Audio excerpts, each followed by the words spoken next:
Hello friends, welcome to SSC coaching centre. दोस्तों, आज मैं आपको लाभ हानि के सवाल सिखाऊंगा, तो इस वीडियो को पूरा देखना। चलिए स्टार्ट करते हैं। पहला सवाल है, एक मेज 13% लाभ पर बेची जाती है। यदि इसे 25 रुपये अधिक पर बेचा जाता है तो लाभ 18% होता है। मेज का लागत मूल्य क्या है? देखो, 13% पर बेच रहे थे पहले, अब इसे हम 18% पर बेचेंगे तो 13 से 18 पर पहुंच जाएंगे तो 5% की वृद्धि हो जाएगी, यानी कि 5% अधिक दाम लेंगे हम। और यहाँ रुपए में कितना अधिक ले रहे हैं? 25 अधिक, तो 5% की वैल्यू 25 रुपये है। ठीक है, 5% की वैल्यू 25 है तो 1% की वैल्यू कितनी हो जाएगी? 5। चाहिए हमें क्या? लागत मूल्य, यानी कि 100% का मान। 1% की वैल्यू 5 तो 100% की वैल्यू कितनी हो जाएगी? 500। सवाल यहीं पे खत्म हो जाएगा।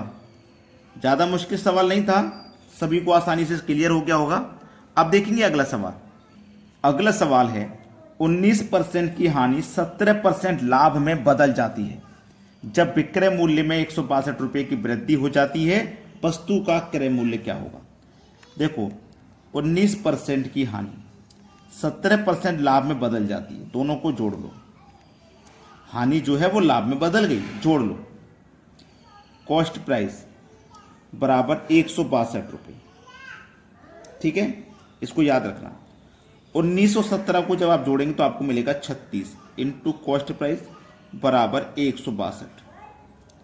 अब कॉस्ट प्राइस बराबर 162 और ये 36 कहाँ जाएगा? बटे में आ जाएगा 36। ठीक है, चलिएगा। और बस आपको एक काम कर देना है, क्रय मूल्य निकालना है ना, 100 से गुना कर देंगे। क्रय मूल्य तो निकालना है, हम कॉस्ट प्राइस तो निकालना है, 100 से क्या कर देंगे? गुना कर देंगे। ठीक है, चलिएगा। अब हम यहाँ पे कटाएंगे इसको। 6 से कटा देता हूं मैं इसको, या किसी और संख्या से कटा देता हूं। चेक करता हूं किससे कटेगा। 3 पंजे 15, एक बचेगा 12। 3 से कट गया। 3 पंजे 15, एक बचेगा 12। 3 चौको 12। 3 से कटा दूंगा। 3 एकम 3, 3 दूनी 6। कट गया ना 3 से। 3 से ये भी कट गया और 3 से ये भी मैंने कटा दिया। अब इसको और कटा देता हूं। 2 से कटाऊंगा इसको 6 बार में, 2 से इसको कटाऊंगा 27 बार में। 27 का गुना 100 से कर दो तो ये 2700 हो जाएगा। फिर इसमें हम 6 से भाग कर देंगे। 6 भी तो है नीचे भाग करने के लिए। जब 6 से भाग करेंगे तो कटेगा 6 चौको 24, 3 बचेगा 30, 6 पंजे 30 और 1 जीरो, 450। 450 बार में ये पूरा कट जाएगा तो क्रय मूल्य क्या हो जाएगा? 450, जो कि हमारे सी ऑप्शन में दिया गया। ये बिल्कुल सही आंसर है। अब देखेंगे अगला प्रश्न। अगला सवाल है, एक दुकानदार चीनी को कुछ इस तरह से बेचता है कि 950 ग्राम चीनी का विक्रय मूल्य 1 किलो चीनी के क्रय मूल्य के बराबर है। उसका लाभ प्रतिशत क्या होगा? ठीक है, चलिएगा, बड़ा ही अच्छा सवाल है। 950 ग्राम, ठीक है, 950 ग्राम चीनी का विक्रय मूल्य 1 किलो चीनी के क्रय मूल्य के बराबर है, यानी कि 1 किलो में कितने होते हैं? 1000 ग्राम। और इनका मूल्य बराबर, मान लो इसे भी 100 रुपये किलो बेच रहे हैं, इसे भी 100 रुपये किलो बेच रहे हैं, दोनों को 100 रुपये किलो बेचेंगे तो फायदा कैसे होगा भाई? यहाँ पे 1000 किलोग्राम के स्थान, मतलब 1000 ग्राम के स्थान पे वो 950 ग्राम तोल रहा है, वो 50 ग्राम की बेईमानी कर रहा है।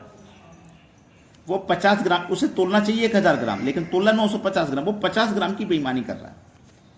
अब हमें उसका निकालना लाभ प्रतिशत। ठीक है, कितने का फायदा लिया उसने? तोल में 50 ग्राम का। कितना तोल के फायदा लिया था? 950 ग्राम तोल के फायदा लिया था, और गुने कर दो 100। 0 से 0, 5 से 95 कटेगा 19 बार में।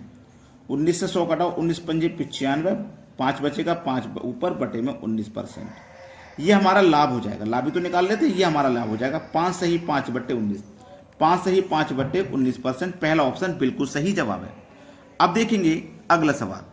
अगला सवाल है, 720 रुपये में 17 गेंद बेचने पर 5 गेंदों के क्रय मूल्य के बराबर हानि होती है। एक गेंद का क्रय मूल्य क्या होगा? क्रय मूल्य यानी कि कॉस्ट प्राइस पूछा है। 720 लिखिए, ठीक है, इन दोनों का अंतर कर दीजिए। 17 और 5 का अंतर 12, 12 छिंग 72 और 1 0, तो एक गेंद का जो क्रय मूल्य है ना वो 60 रुपये हो जाएगा। ठीक है, 60 रुपये। डी ऑप्शन आपके सवाल का हो जाएगा यहाँ पे बिल्कुल सही जवाब। 5 से 6 सेकंड लगे होंगे इस सवाल को करने में बस। चलिए अब देखते हैं अगला प्रश्न। अगला सवाल है, 1 रुपये में 12 टॉफियां बेचने पर एक दुकानदार को 20% की हानि होती है। बताइए वह 1 रुपये में कितनी टॉफियां बेचे कि उसे 20% का लाभ हो। ₹1 में 12 टॉफियां बेचना, 20 की हानि। 100 की चीज पे 20 की हानि यानी कि 80%। और 20% का फायदा चाहिए तो 100 पे 20 जोड़ के बेचेंगे, मतलब 120%। परसेंट से परसेंट कटा, 20 चौके 80, 20 से 1 मिनट 40 से काटते हैं, 40 दुनिया से 40 से काटते हैं, और 40 से 3 बार में 120, तो 2:3 आ गया। ठीक है, ₹1 में 12 टॉफियां बेच रहे थे, कितने में? 1 में 12। ठीक है, जब हमें नुकसान हो रहा था। अब हमें 1 में कितनी बेचनी है? ये कितना है? 3 चौक 12, 4 गुना है, इसको भी 4 गुना कर दो, 2 चौक 8। तो हमें ₹1 में पहले 12 बेच रहे थे ना, अब हमें ₹1 में 8 टॉफियां बेचनी पड़ेंगी, 8। तो हमारा बी ऑप्शन हो जाएगा सही जवाब। चलिए अब देखते हैं अगला सवाल। अगला प्रश्न है, एक दुकानदार कुछ संतरे ₹5 में 4 की दर से खरीदता है तथा ₹4 में 5 की दर से बेच देता है। पूरे व्यवसाय में प्राप्त लाभ अथवा हानि ज्ञात करें। ऐसा सवाल कभी भी मिले ना तो आपको क्या लिखना है? रुपए के नीचे रुपए और वस्तु के नीचे वस्तु लिखनी है। रुपए के नीचे रुपए, वस्तु के नीचे वस्तु, रुपए वस्तु, इस तरीके से। रुपए कितने हैं? 5, वस्तु कितनी है? 4, बाद में रुपए 4 और वस्तु कितनी? 5। ठीक है, यहां तक किसी कोई समस्या नहीं। आपको करना है अंदर अंदर वाली संख्याओं का मल्टीप्लाई, 16 हो जाएगा। माइनस कर देना है बाहर बाहर वाली संख्याओं का मल्टीप्लाई, 25 हो जाएगा। बटे में रखना है बाहर वाली संख्याओं का मल्टीप्लाई और गुने कर देना है बस 100 से। 16 में से 25 घटाएंगे तो माइनस का 9 आएगा, और माइनस का 9 भी बताता है कि यहाँ पे हानि होगा, लाभ नहीं हो सकता, हानि वाला ही आंसर होगा। बटे में 25 गुने 100, 25 चौकू 100 और 9 चौक 36, माइनस का है, माइनस मतलब हानि, तो 36% की यहाँ पे हानि है। डी ऑप्शन है सवाल का सही आंसर। सभी को सवाल अच्छे से समझ में आ गए हैं ना? लाइक करके जाएं सभी बच्चे। ठीक है दोस्तों, धन्यवाद।